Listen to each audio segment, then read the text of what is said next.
So Dan Pitcher, Bengals offensive coordinator, one of the other coaches that the Browns have requested an interview with, national NFL analyst Ross Tucker with his thoughts on Pitcher. That is an interesting one to me. Could Does you? not call the plays, correct? Correct. He didn't call him, no, yeah. Yeah, and I don't think you have to, but I think it's like that. Like, I always wonder how that happens. He's obviously held in high regard for whatever reason, but it's like, okay, we're interested in the non-play caller coordinator for an underachieving team that has an elite quarterback and the best receiver duo in the NFL.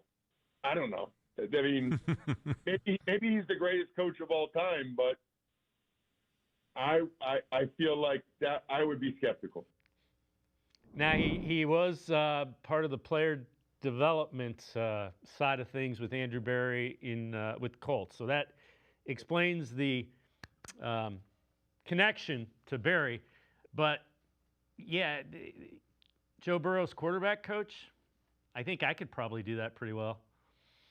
Well, I mean, you ask people about Cincinnati, about Dan Pitcher, they have a really good opinion of him. They have a really positive opinion. They also hate Zach Taylor, so it might just be backup quarterback syndrome. Right. But I talk around, and they have a good opinion. Now, he has called plays before. He did call plays in 2024, right? And the offense was moving really well when he called plays in 2024. And part of the reason the Bengal fans are so upset with Zach Taylor this year is that he decided to take back play calling, and the results weren't as good as what they were with Dan Pitcher in 2024.